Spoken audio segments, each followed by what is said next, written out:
সুপ্রিয় শিক্ষার্থীবৃন্দ, কেমন আছো সবাই? আশা করি তোমরা সবাই ভালো আছো, সুস্থ আছো। আজকের ক্লাসে সবাইকে আমন্ত্রণ জানাচ্ছি। একাদশ ও দ্বাদশ শ্রেণী অর্থনীতি দ্বিতীয় পত্র তৃতীয় অধ্যায়। আজকে আমরা আলোচনা করব আমদানি বিকল্প শিল্প, এর গুরুত্ব ও সমস্যা নিয়ে। তারপর আমরা আলোচনা করব সরকারি ও বেসরকারি অংশীদারিত্ব এবং এক্ষেত্রে সরকারি নীতির যথার্থতা নিয়ে। আমদানি বিকল্প শিল্প পৃথিবীর অন্যান্য দেশ হতে আমদানিকৃত দ্রব্য হ্রাস করে উক্ত দ্রব্য উৎপাদনে দেশের অভ্যন্তরে শিল্প স্থাপন, উৎপাদন ও যোগান দেওয়াই হলো আমদানি বিকল্প শিল্প। আমদানি বিকল্প বলতে শুধুমাত্র অভ্যন্তরীণ উৎপাদন বৃদ্ধি দ্বারা দেশীয় চাহিদা মেটানো বোঝায়। এরূপ শিল্পায়নের ফলে একটি দেশ তার বৈদেশিক বাণিজ্যের ঘাটতি ব্যবধান কমিয়ে স্বয়ংসম্পূর্ণতার দিকে ধাবিত হতে পারে। কৃষি, শিল্প ও সেবা প্রতিটি ক্ষেত্রে আমদানি বিকল্প ধারণা প্রয়োগ করা যায়। উদাহরণস্বরূপ আমরা কম্পিউটার উৎপাদনের কথা বলতে পারি। বাংলাদেশ কম্পিউটার উৎপাদনে উন্নত নয়। এক্ষেত্রে আমাদেরকে বাইরের দেশ থেকে কম্পিউটার এবং তার যন্ত্রাংশ আমদানি করতে হয়। আমরা যদি এগুলো বাইরের দেশ থেকে আমদানি না করে আমাদের দেশে তৈরি করতে পারি, উৎপাদন করতে পারি, তাহলে সেক্ষেত্রে আমরা বাইরের দেশে যে বৈদেশিক মুদ্রাটা দিয়ে সেগুলো কিনে নিয়ে আসছি সেগুলো সাশ্রয় করতে পারি। এক্ষেত্রে যে শিল্পটা আমরা স্থাপন করব সেটা হচ্ছে আমদানি বিকল্পন শিল্প। এই আমদানির বিকল্পন অর্থাৎ আমদানির বিকল্প আমরা আমাদের দেশে সেটা গড়ে তুলব, আমরা আমদানি করব না, সেটি হচ্ছে আমদানি বিকল্প। এক্ষেত্রে এটি শুধুমাত্র দেশের চাহিদা মেটানোর জন্যই উৎপাদন করা হয়ে থাকে। বাংলাদেশে আমদানি বিকল্প শিল্পের গুরুত্ব। বাংলাদেশে অবকাঠামো নির্মাণ সহ শিল্পোন্নয়নের লক্ষ্যে প্রতি বছর বিদেশ হতে যন্ত্রাংশ সহ কাঁচামাল আমদানি বাবদ প্রচুর অর্থ ব্যয় করতে হয়। দেশীয় শিল্পে কাঁচামালের জন্য অনেক ক্ষেত্রে বিদেশের উপর নির্ভরশীল হতে হচ্ছে। ওষুধ, খাদ্য সামগ্রী, বিলাসজাতীয় দ্রব্য প্রভৃতি আমদানি করার জন্য প্রচুর বৈদেশিক মুদ্রা ব্যয় করতে হয়। সেই তুলনায় বাংলাদেশি পণ্য বিদেশে তেমন রপ্তানি হয় না, তাই বিশ্ববাজারের প্রতিযোগিতায় আমরা পিছিয়ে পড়ি। বৈদেশিক নির্ভরশীলতা হ্রাসের জন্য আমদানি বিকল্প শিল্পের গুরুত্ব নিম্নে উপস্থাপন করা হলো। 1. কর্মসংস্থান বৃদ্ধি। বাংলাদেশ অধিক জনসংখ্যার দেশ। এদেশে কর্মহীন বেকার জনসংখ্যা প্রচুর। বেকারত্ব কমানোর জন্য দেশীয় শিল্পের উন্নয়নের মাধ্যমে কর্মসংস্থানের সুযোগ সৃষ্টি হবে। অন্যদিকে আমদানি হ্রাস পাবে, ফলে বৈদেশিক মুদ্রার মজুদ বৃদ্ধি পাবে এবং রপ্তানি বৃদ্ধির সুযোগ সৃষ্টি হবে। 2. দেশীয় শিল্প সংরক্ষণ। বিদেশি শিল্পের প্রতিযোগিতার হাত থেকে দেশীয় নবীন শিল্পকে বাঁচিয়ে রাখার জন্য বিদেশি শিল্পপণ্য আমদানি বন্ধ বা হ্রাস করা প্রয়োজন। এজন্য আমদানিকৃত পণ্যের ওপর উচ্চ হারে শুল্ক বসানো যায়। দেশীয় দ্রব্যের মান উন্নত করতে পারলে দেশীয় শিল্পের বিকাশ ঘটবে এবং বিদেশি শিল্পের সাথে প্রতিযোগিতা করে বিশ্ববাজারে মুনাফা অর্জন করতে পারবে। 3. অভ্যন্তরীণ বাজার প্রসারণ। আমদানি বিকল্প শিল্প দেশে স্থাপিত হলে উক্ত শিল্পে উৎপাদিত পণ্যের দাম তুলনামূলক কম হবে। পণ্যের বাজার সমগ্র দেশে বিস্তার লাভ করবে। এভাবে পণ্যের বাজার সম্পর্কিত ঝুঁকি ও অনিশ্চয়তা দূর করার মাধ্যমে অভ্যন্তরীণ চাহিদা মেটানো সম্ভব হবে। 4. বৈদেশিক বাণিজ্য ঘাটতি হ্রাস। বাংলাদেশে প্রতি বছর যে পরিমাণ আয় রপ্তানির মাধ্যমে আসে তার চেয়ে বেশি আমদানির মাধ্যমে ব্যয় হয়, ফলে প্রতি বছর বাংলাদেশকে বাণিজ্য ঘাটতির সম্মুখীন হতে হয়। এ অবস্থা হতে মুক্তি পাওয়ার লক্ষ্যে আমদানি বিকল্প স্থাপন করা সর্বাগ্রে প্রয়োজন। 5. বৈদেশিক মুদ্রা সাশ্রয়। আমদানি বিকল্প শিল্প গড়ে উঠলে দেশের আমদানি ব্যয় হ্রাস পাবে, বৈদেশিক মুদ্রার রিজার্ভ বৃদ্ধি পাবে। যে পণ্যগুলো বাইরে থেকে ক্রয় করতে হতো তা দেশে উৎপাদিত হলে দেশের অর্থ দেশেই থাকবে। 6. শিল্পায়ন। আমদানি বিকল্প শিল্পায়ন হলে দেশে প্রচুর শিল্পজাত দ্রব্য সামগ্রী উৎপাদন করা সম্ভব। দেশের চাহিদা মিটিয়ে বিদেশি রপ্তানি করে প্রচুর বৈদেশিক মুদ্রা অর্জন করা যেতে পারে। 7. আত্মনির্ভরশীলতা সৃষ্টি। দেশে আমদানি বিকল্প শিল্প ব্যবস্থা গড়ে উঠলে দেশের অভ্যন্তরীণ সঞ্চয় ও বিনিয়োগ ক্রমাগত বৃদ্ধি পাবে, ফলে মূলধন বাজার শক্তিশালী হবে। উৎপাদনের মাধ্যমে পরনির্ভরশীলতা দূর করা যাবে। 8. দ্রুত প্রবৃদ্ধি অর্জন। আমদানি বিকল্প শিল্প গড়ে উঠলে কর্মসংস্থান বৃদ্ধি পাবে, কৃষি, শিল্প উভয় খাতেই উৎপাদন বৃদ্ধি পাবে, দেশে দ্রুত প্রবৃদ্ধি অর্জিত হবে। আমদানি বিকল্প শিল্পায়নের ক্ষেত্রে কিছু সমস্যাও রয়েছে। এগুলো নিম্নরূপ। 1. কৌশল নির্ধারণের সমস্যা। প্রত্যেক দেশপ্রেমিক সরকার তার রাষ্ট্র পরিচালনার সময় এরূপ কৌশল অতীতে গ্রহণ করেছে কি না তা বর্তমান সরকারকে পর্যালোচনা করা প্রয়োজন। সাফল্য ব্যর্থতা নির্ণয় করে নতুন কৌশল নির্ধারণ করা প্রয়োজন। কোনো কোনো ক্ষেত্রে আমদানি বিকল্প শিল্প স্থাপন জরুরি, তার নির্ধারণ একটি জটিল বিষয়। 2. অপ্রয়োজনীয় ও নেশাজাতীয় পণ্যের ক্ষেত্রে অপ্রয়োজনীয় পণ্য যেমন কোমল ও কড়া পানীয়, দামি কসমেটিক্স, বিদেশি সুগন্ধি প্রভৃতি এবং সিগারেট সহ ক্ষতিকর বিভিন্ন পণ্যের আমদানি বিকল্প শিল্প স্থাপনের ক্ষেত্রে অনেক চিন্তাভাবনার বিষয় রয়েছে। দরিদ্র জনবহুল দেশে যেখানে মানুষ দুবেলা পেট ভরে খাওয়া এবং মোটা কাপড়, মানসম্মত স্বাস্থ্যসেবা, জীবনযাত্রার মান উন্নয়ন সমস্যা প্রকট, সেখানে আমদানি বিকল্প শিল্প স্থাপনের যৌক্তিকতা নিয়ে ভাবতে হবে। 3. কর্মসংস্থানের সুযোগ সীমিত। আমদানি বিকল্প শিল্পায়নের মাধ্যমে দেশে পুঁজি নির্ভর উৎপাদন ব্যবস্থা চালু হয়।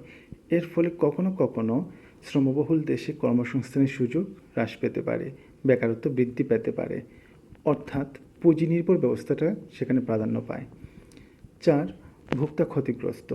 আমদানি বিকল্প শিল্পায়ন মূলত অভ্যন্তরীণ চাহিদা পূরণের লক্ষ্যে পরিচালিত হয়। এক্ষেত্রে সরকারের প্রত্যক্ষ ও পরোক্ষ সহযোগিতা, প্রতিযোগিতার অভাব বা সংরক্ষণের অসুবিধা, সংকীর্ণ বাজার ইত্যাদি কারণে দেশীয় ভোক্তারা বেশি দামে তুলনামূলক নিম্নমানের পণ্যদ্রব্য ভোগ করতে বাধ্য হয়। 5. বিনিয়োগ ও উদ্যোক্তার অভাব। দেশে আমদানি বিকল্প শিল্প গড়ে তুলতে হলে দক্ষ উদ্যোক্তা আবশ্যক ও প্রচুর মূলধন বিনিয়োগের প্রয়োজন। কিন্তু যোগ্য উদ্যোক্তা ও মূলধনের অভাবে দেশে প্রয়োজনীয় আমদানি বিকল্প শিল্প গড়ে তোলা সম্ভব হয় না। তাছাড়া আমদানি বিকল্প শিল্প গড়ে তুলতে হলে দেশের রাজনৈতিক পরিস্থিতি স্থিতিশীল হওয়া প্রয়োজন, যাতে উদ্যোক্তারা বিনিয়োগে আগ্রহী হয়ে থাকে। 6. বিশ্বায়নের প্রেক্ষিতে অবাস্তব ধারণা। বিশ্বায়নের এ সময়ে লক্ষ্য হলো মেধা ও উন্নত প্রযুক্তিকে কাজে লাগিয়ে প্রতিটি দেশ তুলনামূলক স্বল্পমূল্যে উন্নত মানের পণ্য উৎপাদন করবে।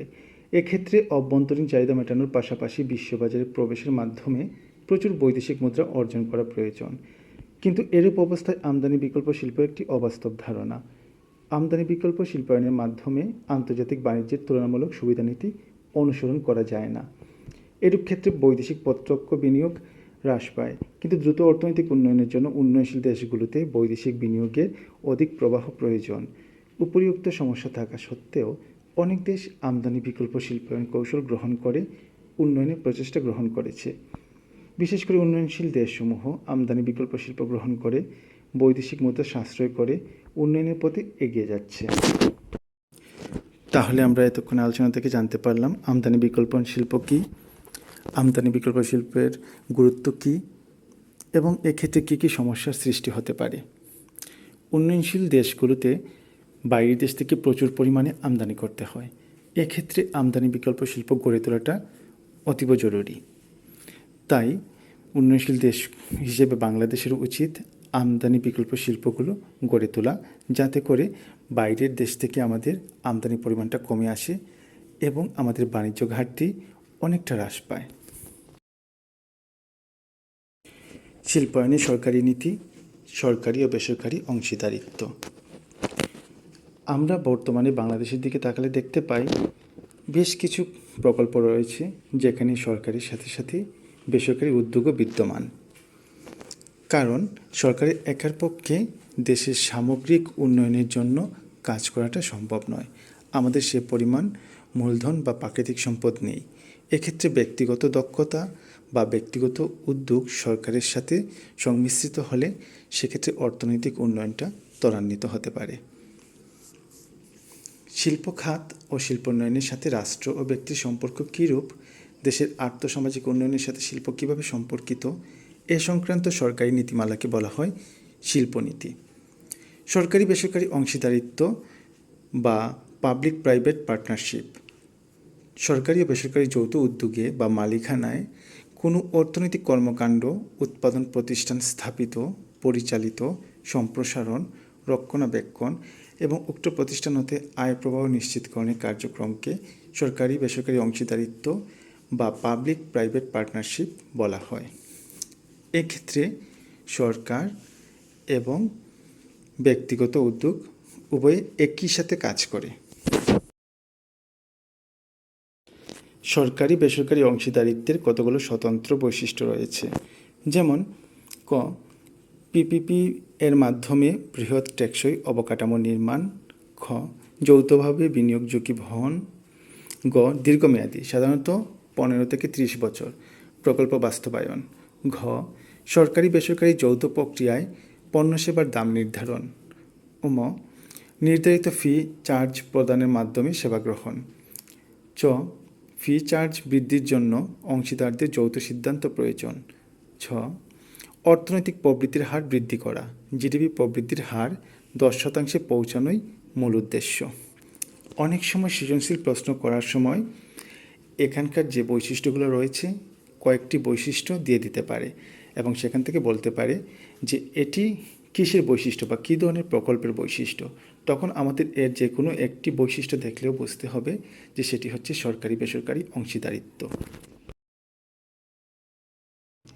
জাতীয় অর্থনৈতিক উন্নয়নে সরকারি ও বেসরকারি অর্থায়নে পৃথকভাবে গৃহীত প্রকল্পসমূহের বাইরে সরকারি বেসরকারি অংশীদারিত্বের ভিত্তিতে বিশেষত ভৌত অবকাঠামোগত উন্নয়ন প্রকল্প গ্রহণ সরকারের একটি গুরুত্বপূর্ণ কৌশল।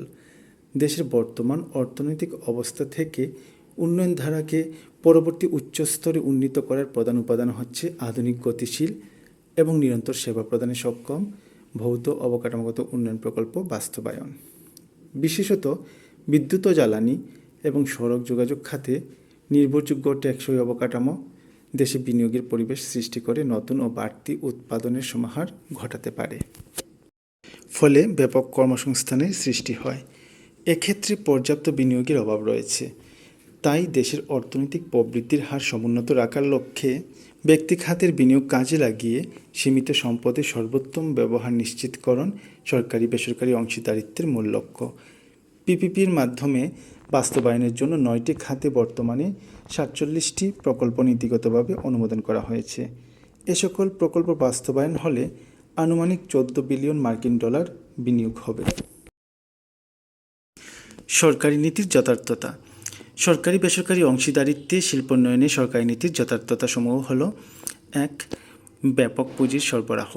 বাংলাদেশের মতো উন্নয়নশীল দেশের উন্নয়নের জন্য ব্যাপক পুঁজির প্রয়োজন রয়েছে, যা এককভাবে সরকার বা বৈদেশিক ঋণের মাধ্যমে সম্পাদন করা সম্ভব নয়। এছাড়া বৈদেশিক ঋণ বেশিরভাগ ক্ষেত্রে কঠিন শর্তযুক্ত হয়ে থাকে। এরূপ প্রেক্ষাপটে সরকারি বেসরকারি অংশীদারিত্ব যথার্থ বলা যায়। 2.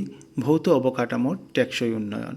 দেশের আর্থসামাজিক উন্নয়নের লক্ষ্যে ভৌত অবকাঠামোর উন্নয়ন, বিশেষ করে যাতায়াত ও যোগাযোগ খাত, বিদ্যুৎ ও জ্বালানি খাতের ব্যাপক এবং স্থায়ী উন্নয়নের মাধ্যমে অর্থনীতির অন্যান্য খাতসমূহ সমৃদ্ধি লাভ করে, যার জন্য সরকারি বেসরকারি অংশীদারিত্ব প্রয়োজন রয়েছে। 3. দীর্ঘমেয়াদী প্রকল্প গ্রহণ। স্থায়ী এবং নির্ভরযোগ্য উন্নয়ন সাধনের লক্ষ্যে দীর্ঘমেয়াদী প্রকল্পের যৌক্তিকতা যথেষ্ট গুরুত্ব বহন করে। এরূপ প্রকল্প সরকার পিপিপি খাতে হস্তান্তর করে উন্নয়নের গতিকে ত্বরান্বিত করেছে। 4. স্বচ্ছতা ও জবাবদিহিতা। যেহেতু এরূপ শিল্পে বেসরকারি উদ্যোগ, তদারকি, ব্যবস্থাপনা ইত্যাদি বিষয়গুলো কার্যকর থাকে, তাই সরকারি প্রতিষ্ঠানের তুলনায় পিপিপি এর আওতায় পরিচালিত প্রতিষ্ঠানে স্বচ্ছতা ও জবাবদিহিতা বেশি বিদ্যমান থাকে। 5. প্রকল্প ব্যয়। পিপিপি এর আওতায় প্রতিষ্ঠিত প্রকল্পের যথাযথ তদারকি, স্বচ্ছতা ও জবাবদিহিতা থাকে বলে প্রকল্প ব্যয় ন্যূনতম হয়। 6. সেবা খাতের প্রসার। পিপিপি এর মাধ্যমে ভৌত অবকাঠামো খাত মজবুতভাবে বিকশিত হলে এর ফলে শিক্ষা, ব্যবসা বাণিজ্য, ব্যাংক, বিমাসহ সেবা খাতের প্রসারণ ঘটে। 7. পণ্যের দাম নির্ধারণ। পিপিপি এর আওতায় উৎপাদিত প্রতিষ্ঠানের পণ্যের দাম পূর্বে চুক্তির মাধ্যমে স্থির করা হয়, ফলে মুদ্রাস্ফীতি নিয়ন্ত্রণে থাকে। 8. বেসরকারি খাতের দক্ষতা বৃদ্ধি। পিপিপি এর মাধ্যমে অবকাঠামো নির্মাণ, শিল্পায়ন হলে পরিবহন ব্যয় থেকে শুরু করে উন্নত কাঁচামাল সংগ্রহ, মানসম্মত পণ্য উৎপাদন, বিপণনী উদ্যোক্তাদের দক্ষতা ক্রমাগত বৃদ্ধি পায়। এর ফলে শক্তিশালী বেসরকারি খাতের সৃষ্টি হয়। 9. কর্মসংস্থান। পিপিপি এর আওতায় প্রতিষ্ঠিত বিনিয়োগ কর্মকাণ্ডে বিপুল কর্মসংস্থানের সুযোগ সৃষ্টি হয়, ফলে দেশে বেকারত্ব হ্রাস পায়। 10. মাথাপিছু আয় ও জীবনযাত্রার মান। বিনিয়োগ ক্ষেত্রে পিপিপি বাস্তবায়ন হলে কর্মসংস্থান, উৎপাদন, আয় বৃদ্ধি পায়, ফলে জনগণের মাথাপিছু আয় এবং জীবনযাত্রার মান বৃদ্ধি পায়। 11. সরকারি পৃষ্ঠপোষকতা। পিপিপির আওতায় প্রতিষ্ঠিত বিনিয়োগ ক্ষেত্রসমূহে সরকারি পৃষ্ঠপোষকতা থাকে, ফলে দ্রুত অর্থনৈতিক অগ্রগতি ঘটে। 12. অর্থনৈতিক উন্নয়ন। পিপিপির আওতায় দেশে বিনিয়োগ, কর্মসংস্থান, উৎপাদন, জাতীয় আয় প্রভৃতির দ্রুত বিকাশ ঘটে। পরিশেষে বলা যায় বাংলাদেশের অর্থনৈতিক উন্নয়নে সরকারি বেসরকারি অংশীদারিত্বের গুরুত্ব অপরিসীম। এ কর্মসূচি সফল হলে সহজেই বাংলাদেশ উন্নয়নের কাঙ্ক্ষিত লক্ষ্যে পৌঁছাতে পারবে, একথা নির্দ্বিধায় বলা যায়। প্রিয় শিক্ষার্থীবৃন্দ, এখন আমরা একটি সৃজনশীল প্রশ্ন দেখব। এই প্রশ্নটি যশোর বোর্ড 2019 সালে এসেছিল। এক্স দ্রব্যটি বিদেশে রপ্তানি করে প্রচুর বৈদেশিক মুদ্রা অর্জিত হয়।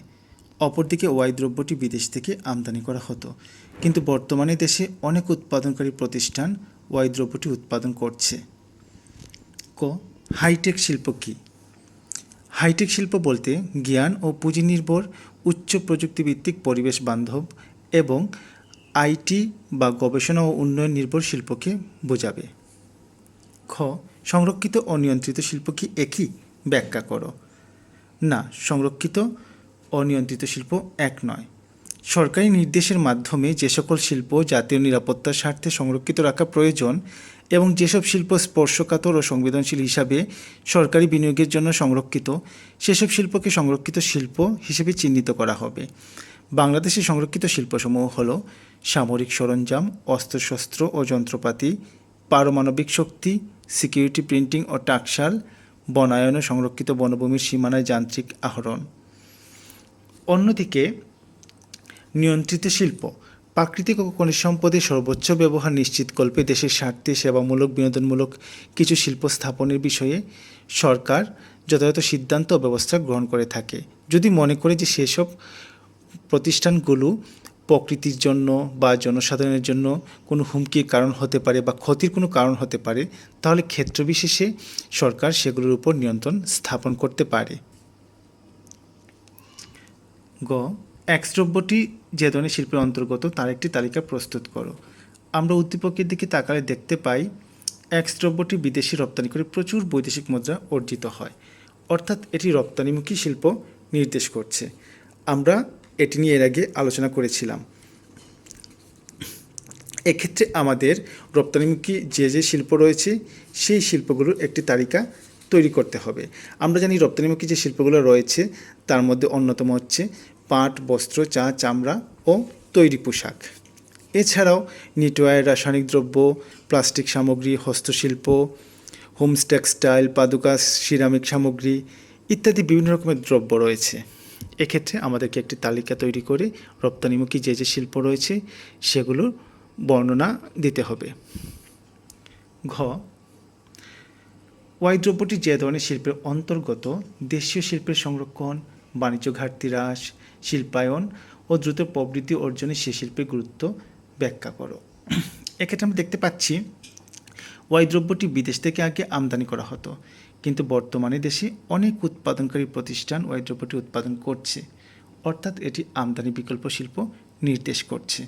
এক্ষেত্রে আমরা কিছুক্ষণ আগে আলোচনা করেছি আমদানি বিকল্প শিল্পের গুরুত্ব। আমরা সেই আমদানি বিকল্প শিল্পের গুরুত্বটা এখানে আলোচনা করতে হবে। এক্ষেত্রে আমাদেরকে গুরুত্ব দিতে হবে দেশীয় শিল্পের সংরক্ষণ, অর্থাৎ আমরা যদি আমদানি বিকল্প শিল্প গড়ে তুলি তাহলে দেশীয় শিল্পকে সংরক্ষণ করা সম্ভব হবে, দেশীয় শিল্পের বিকাশ ঘটবে, সেই দিকটা আমরা তুলে ধরব। তারপর আমরা লিখব এখানে বাণিজ্য ঘাটতি হ্রাস। আমরা আমদানি বিকল্প শিল্প যত গড়ে তুলব তত আমাদের আমদানির পরিমাণটা কমে আসবে, দেখা যাবে আমাদের বাণিজ্যের ঘাটতি কমছে, অর্থাৎ রপ্তানির মাধ্যমে আমরা যে আয় অর্জন করব, আমদানির মাধ্যমে আমাদের যে ব্যয়টা হয় সেটি ব্যবধানটা কমে আসবে। তারপর আমাদেরকে দেখাতে হবে শিল্পায়ন, অর্থাৎ আমদানি বিকল্প শিল্প যদি আমরা আমাদের দেশে গড়ে তুলি তাহলে দেখা যাবে শিল্পায়ন ঘটবে, অর্থাৎ শিল্পের সংখ্যা দ্রুত বৃদ্ধি পাবে, বিকাশ ঘটবে, কর্মসংস্থানের সুযোগও সৃষ্টি হবে। তারপর দ্রুত প্রবৃদ্ধি অর্জন। যদি আমাদের দেশে আরও বেশি শিল্প গড়ে ওঠে তাহলে বেশি কর্মসংস্থানের সৃষ্টি হবে, বেশি বিনিয়োগ, বেশি মূলধন এবং একই সাথে উৎপাদন এবং আয়ের পরিমাণও বাড়বে, ফলে দ্রুত প্রবৃদ্ধি অর্জিত হবে। অর্থাৎ আমদানি বিকল্প শিল্পের এই দিকটাতে যে যে গুণগুলা বা যে গুরুত্বগুলো আছে সেগুলো আমাদেরকে তুলে ধরে উত্তরটা লিখতে হবে। আশা করি সবাই এই প্রশ্নের উত্তরটা খুব ভালোভাবে দিতে পারবে। এটা বাসায় তোমাদের জন্য কাজ থাকলো, যাতে তোমরা বাসাতে এটা অনুশীলন করতে পারো। সবাইকে অনেক অনেক ধন্যবাদ আজকে ক্লাস দেখার জন্য। সবাই অনেক অনেক ভালো থেকো, সুস্থ থেকো। আশা করছি আগামী ক্লাসে আবার তোমাদের সাথে দেখা হবে। ততদিন পর্যন্ত ভালো থেকো তোমরা।